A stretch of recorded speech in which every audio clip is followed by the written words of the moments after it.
ఇప్పుడు రాష్ట్రంలో చూస్తుంటే పరిస్థితులు చూస్తుంటే అంటే అక్కడ చూసుకుంటేనేమో సెంట్రల్ వరకు వచ్చేస్తేనేమో సో ఆయన రాహుల్ గాంధీ మేనిఫెస్టోలో పెట్టి పార్టీ ఫిరాయింపులు కానీ ఇవన్నీ లేదు మేము దాన్ని ప్రొక్యూర్ చేస్తాం అనుకుంటే వాళ్ళ అంశాన్ని రాజ్యాంగంలో 10th క్లాస్ సవరించి మేము దానికి కట్టుబడి ఉంటామనేసి మేనిఫెస్టోలో పెట్టారు. ఇక్కడ చూస్తే పరిస్థితి ఏమో ఒక రకంగా అంటే ఒక వ్యక్తిగత కక్ష రాజకీయ కక్షలాగా బీఆర్ఎస్ ఎల్పీని ఏ విధంగా అయినా విలీనం చేసుకోవాలని ఎవరు మాతో వస్తారో అన్నట్టుగా గేట్లు తెచ్చినాం అన్నట్టుగా జరిగిన నేపథ్యంలో జగిత్యాల నుంచి జాయిన్ అయిన ఎమ్మెల్యే సంజయ్ కుమార్ మీద జీవన్ రెడ్డి తెగ ఆవేదన వ్యక్తం చేసిండు. కనీసం నేను సీనియర్ నాయకులు నాకు పార్టీలో ఈ మాత్రం వాల్యూ ఇయ్యరా, నన్ను మినిమం బేసిక్ కన్సిడర్ చెయ్యరా అనేసి ఆయన రాజీనామాకు సిద్ధపడిన నేపథ్యము. సో మంత్రులు వెళ్ళి బుజ్జగింపులు, ఏకంగా డిప్యూటీ సీఎం కూడా లేదు నీ ఎక్స్పీరియన్స్ మాకు పార్టీకి అవసరము, నేను మంచి స్థానంలో ఉంచుతామని ఆయన ఏదో బుజ్జగించే ప్రయత్నం అయితే జరుగుతుంది. కానీ ఆయన పార్టీలో ఎదురు తిరిగే పరిస్థితి, ఎదురు తిరిగిండు. ఏంది ఇది మనకున్నారు కదా, మొన్నటి దాకా అంటే 64+65 అంటే మొన్న ఒకటి యాడ్ అయింది కదా గెలిచింది అంతటి, అయితే 65+1 66 మంది ఉన్నారు. ఎందుకు ఇట్లాంటి పనులు చేయడం అని జీవన్ రెడ్డి మాట్లాడుతున్నాడు. వాళ్ళు చేసిరు కదా మేము చేయాలన్న నేపథ్యంలో ఉంటే తెలంగాణ ప్రజలు ఏ విధంగా తీసుకునే అవకాశం ఉందంటారు? డెఫినెట్గా ప్రజలందరూ కూడా జరుగుతున్నటువంటి రాజకీయ పరిణామాలను చాలా నిశ్చితంగా గమనిస్తున్నారు. దాని తగ్గట్టే ఓట్లు కూడా వేస్తున్నారు.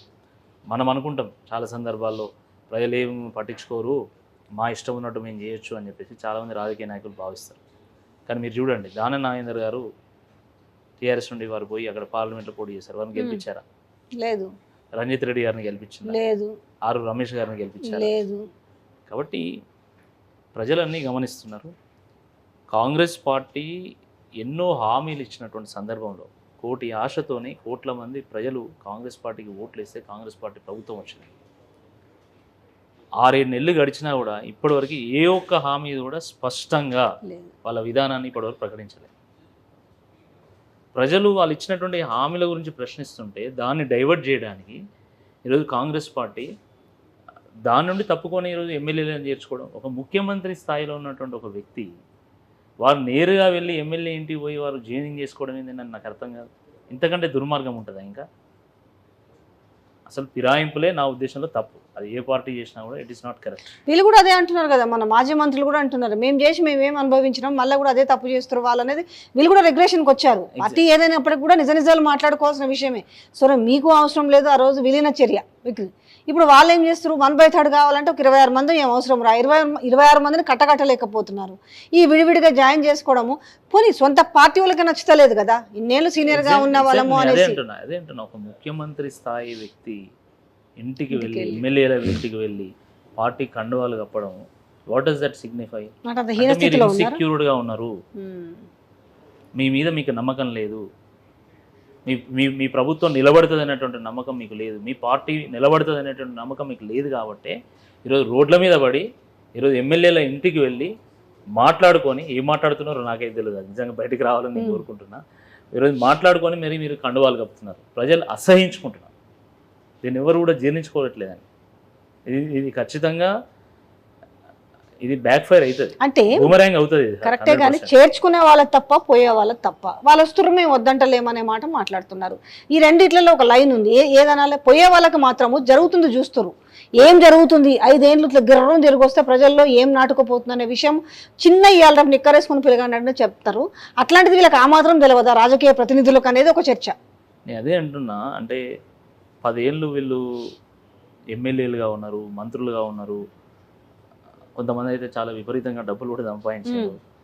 ఇన్ని అనుభవించిన తర్వాత కూడా కేసీఆర్ గారు పక్కన కూర్చున్నటువంటి ఆ స్థానం దక్కిన తర్వాత కూడా వీరు కేవలం అంటే 5 ఏళ్ళు మేము అపోజిషన్లో ఉండలేము పదవి కావాలి అనే స్థాయికి వచ్చిందంటే ఖచ్చితంగా ప్రజలు వాళ్ళ ఆకాశం నుంచి పాదాలను దించేస్తారు. 100% ప్రజలు ఏమి అమాయకులు కాదండి. People will reject that. అంటే ఇక మా జీవితం కూడా అయిపోవస్తుంది కదా, ఎప్పుడు ఉంటామో ఎప్పుడు పోతామో, ఇప్పుడు ఏదో ఒక పదవి ఇస్తే ఎందుకు ఇప్పుడు అపోజిషన్లు ఎందుకు ఉండాలి, పోయి డైరెక్ట్గా ఉంటే మాకేదో ఒక పదవి వస్తుంది కదా. ఇప్పుడు 2 సార్లు 3 సార్లు 4 సార్లు మంత్రులు కావాలి, ఎమ్మెల్యేలు కావాలన్నా అండి, పేరు కావాలంటే ఒక్కసారి అయినా చాలు. ఒక్కసారి ఎమ్మెల్యేగా ఉండి కూడా అరే మంచిగా పని చేసిండ్రు అని శబాష్ అనిపించుకోవచ్చు. కానీ వీళ్ళు ఏంటంటే నేను చచ్చిపోయేటప్పుడు కూడా నేను మంత్రిగానే ఉండాలి. ఇది ఇక్కడి దుర్మార్గం అండి, నాకు అర్థం కాదు. దీన్ని ప్రజలు అసహించుకుంటారు. తప్పకుండా ప్రజలు వాళ్ళని రిజెక్ట్ చేస్తారు కొన్ని సందర్భాల్లో, కొన్ని ప్రత్యేక పరిస్థితుల్లో. ఎందుకంటే మనం సెల్ఫ్ రెస్పెక్ట్ని చంపుకొని కూడా మనం ఉండలేం. కాబట్టి కొన్ని సందర్భాల్లో పార్టీని మారాల్సి వచ్చినా కూడా వాళ్ళు ప్రజలు ఇచ్చినటువంటి పార్టీ ఇచ్చినటువంటి ఆ పదవికి రాజీనామా చేసి వారు పార్టీ మారాలి. That is a tradition. కానీ ఆ ట్రెడిషన్ని పక్కన పెట్టి ఈరోజు మేము పార్టీ మారుతాము, మా ఇష్టారాజ్యంగా మేము చేస్తాము, ఇది ఎక్కడిదండి? అయితే మీరు గత ప్రభుత్వంలో అయినా తప్పనే చేసి ఉండాలి. ఆ తప్పు ఎక్కడైనా బయట తీస్తారో అన్నటువంటి భయంతోనైనా మీరు పార్టీ లేదా ఈ 5 ఏళ్ళు నేను ఆపోజిషన్లో ఉండలేను ఎందుకంటే నేను కొంత సంపాదించుకోవాలి, లేదా పదవీ కాంక్ష అయినా, ఈ మూడిట్లో ఏదో ఒక రీజన్ అయి ఉండాలి. ఈ రీజన్స్ని ప్రజలు అంగీకరించారండి. ఈ రీజన్స్ని ప్రజలు అంగీకరించారు కాబట్టి తప్పకుండా దానికి తగ్గ ఫలితం మళ్ళీ ప్రజాస్వామ్య వ్యవస్థలో భాగంగానే వస్తుంది వాళ్ళకి. సో ఇప్పుడు వీళ్ళు విలీనం వరకు ప్రయత్నిస్తున్నట్టుంది, ఎంత డ్యూరేషన్ ఉంటట్టుంది కదా, ఒక ఎమ్మెల్యేకి 3 నెలల పీరియడ్ ఉంటుంది కదా, విలీన ప్రక్రియకు చాలా ప్రయత్నం చేస్తున్నారు బీఆర్ఎస్ఎల్పీ. ఎందుకంటే ఆ రోజు సిఎల్పీ విలీనం చేసిరు కాబట్టి బీఆర్ఎస్ఎల్పీ అంటే అంటే టిట్ ఫర్ టాక్. ఈ నేపథ్యంలో విలీనం అనేది జరగకపోతే ఎవరికారు ఇండివిజువల్గా చేస్తున్న నేపథ్యంలో సుప్రీంకోర్టు కూడా ఒక స్పష్టమైన గైడ్లైన్స్ జారీ చేసిన నేపథ్యంలో అనర్హత వేటు ఒకవేళ పడుతుందా, పడితే బై ఎలక్షన్స్ త్వరలో చూడొచ్చా? 100%. అయితే వారు మొత్తం విలీనం చేసుకోవాలి, లేదు అంటే తప్పకుండా కోర్టు తీర్పుకు ఆ తీర్పు యొక్క కాన్సిక్వెన్సెస్ వాళ్ళు గురి కావాల్సి వస్తుంది 100%. అండ్ సుప్రీంకోర్టు గైడ్లైన్ చాలా స్పష్టంగా ఉంది. 3 నెలల్లో స్పీకర్ గారు స్పందించాల్సి ఉంటుంది. Whether you are taking a decision or not, if you are taking a decision what the decision is అని చెప్పాల్సి ఉంటుంది. కాబట్టి ఖచ్చితంగా స్పీకర్ నిర్ణయం తీసుకోవాల్సి వస్తుంది. స్పీకర్ నిర్ణయం తీసుకున్నప్పుడు అనర్హత తప్ప ఇంకా వేరే నిర్ణయం తీసుకోవడానికి లేదు. కాబట్టి 100% మనకు ఉప ఎన్నికలు వచ్చేటువంటి అవకాశం ఉంటుంది. కాబట్టి దాన్ని తప్పించుకోవడానికి ఈరోజు కాంగ్రెస్ పార్టీ అన్ని రకాల ప్రయత్నాలు చేస్తుంది. జీవన్ రెడ్డి గారు లాంటి ఒక సీనియర్ నాయకుడు, నిజమైనటువంటి ఒక కాంగ్రెస్ వాది, చాలా లాయల్ వర్కరు, ఆయన కూడా బయటకు వచ్చి నేను రాజీనామా చేస్తా అనేటువంటి స్థాయికి వచ్చింది అంటే వాళ్ళు ఎన్ని వెంపర్లాటలు అంటే ఎన్ని రకాల ప్రయత్నాలు చేస్తున్నారు, అన్ని దిగజారిపోయి ఒక ముఖ్యమంత్రి స్థాయి నుండి దిగజారిపోయి రోడ్ల మీద పడి ఈరోజు మరి రేవంత్ రెడ్డి గారు వారు జాయినింగ్ చేసుకుంటున్నారంటే ఎంత దుర్మార్గంగా అంటే ఇక్కడ ఇన్సెక్యూర్ ఫీలింగ్. ఎందుకంటే కూలుస్తారు అనే మాట ఆయనే పాపం చాలా సార్లు అనుకున్నాడు, నన్ను కూలుస్తారట. ఈ కూలుస్తారంటే ఇక్కడ 39 ఉన్నారు కాబట్టి రేపు వాళ్ళు వీళ్ళు ఎవరైనా కలిస్తే కూలుస్తారేమన్న భయంతో అందుకే రండి అనేది సీటు పదిలమా. కానీ 4 ఏళ్ళు అంటే చూస్తుండగానే 6 నెలల కాలం గడిచిపోయింది, ఇస్తాన్నవి ఇయ్యలేదు. ఆల్రెడీ అన్ని వర్గాల వాళ్ళు రోడ్లు ఎక్కుతున్న నేపథ్యం కనపడుతుంది. ఆల్రెడీ నిరుద్యోగులు టీఎస్పీఎస్సీని ముట్టడిస్తున్నారు, ధర్నాలు చేస్తున్నారు, రాస్తారోకోలు చేస్తున్నారు, ఒక్కరు పలికే పరిస్థితి లేదు. గ్రూప్ 1 గ్రూప్ 2లో పెంచమంటే పెంచడానికి లేదు అనేసి మాట్లాడుతున్న నేపథ్యం కూడా కనపడుతుంది శ్రీధర్ బాబు లాంటి వాళ్ళు. ఇట్లాంటి నేపథ్యంలో నా సీటు నాకే ముఖ్యం అనుకుంటున్న నేపథ్యంలో ఇంటర్నల్గా మిగతా ఉన్న వాళ్ళు కూడా ఇన్సెక్యూర్ అవ్వాల్సిందే కదా. మంత్రులు కూడా సీనియర్ లీడర్లకే వెన్నుపోటు పొడుస్తుంటే మరి మంత్రులు ఎంత ఇన్సెక్యూర్గా ఉండాలి ఇప్పుడు రేవంత్ రెడ్డి తీసుకుంటున్న డెసిషన్స్కి? ఒకటి సరే, వాళ్ళ ఇంటర్నల్ వాళ్ళ టస్సులు, ఇన్సెక్యూర్ ఫీలింగ్ ఇవన్నీ ఒకవైపు అయితే, రెండో వైపు ఇదే రేవంత్ రెడ్డి గారు గతంలో ఏం మాట్లాడారు ఫిరాయింపుల సందర్భంగా? రాళ్ళతో కొట్టి సంపండి అన్నాడు డైరెక్ట్గా. ఇప్పుడు ఏం చేస్తున్నాడు ఆయన? దాన్ని ప్రజలు ఎట్లా అంగీకరిస్తారు, ఎట్లా ఆమోదిస్తారు? వాళ్ళు డెఫినెట్లీ ఆమోదించరు. గతంలో కొందరు పొరపాటు చేస్తే ఆ పొరపాటు నేను కూడా చేస్తాను ఉంటే ఖచ్చితంగా నీ కూడా మ్యాండేట్ వస్తుంది. నెంబర్ 1.